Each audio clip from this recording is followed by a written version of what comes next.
तो हेलो दोस्तों, आप सब कैसे हैं? दोस्तों, आप सबके बीच में मैं फिर से आ चुका हूँ बहुत ही जबरदस्त भोजपुरी लोकगीत लेकर, जो कि बहुत ही खतरनाक है सॉन्ग है, जो कि अभी ट्रेंडिंग कर रहा है। उस पर मैं भोजपुरी, बिल्कुल भोजपुरी देसी अंदाज में लेकर आया हूँ। तो चलिए, टाइम को बर्बाद ना करते हैं, मुखड़ा को शुरू करते हैं।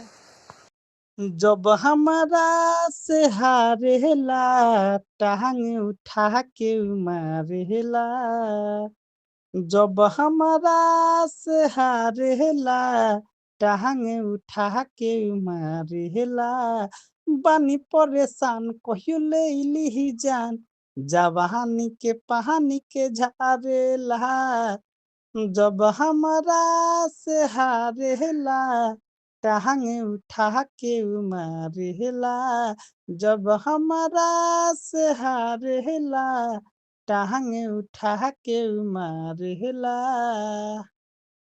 हिरनी के जैसे घिरनी कटावे आवेला जब जब जोश में, ओही में खाली डूबल रहेला रहेला नाही होश में।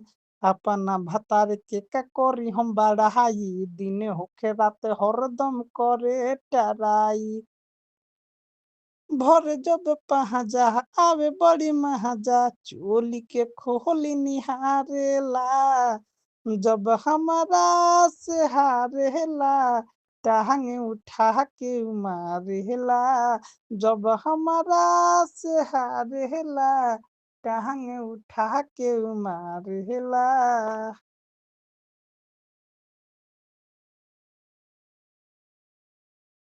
दोस्तों, अगर यह वीडियो आप सबको अच्छा लगे तो वीडियो को ज़्यादा से ज़्यादा शेयर कीजिएगा। हमारे चैनल पर नए हैं तो चैनल को सब्सक्राइब जरूर कीजिएगा। ओके, मिलते हैं फिर नेक्स्ट वीडियो। तो बाय बाय।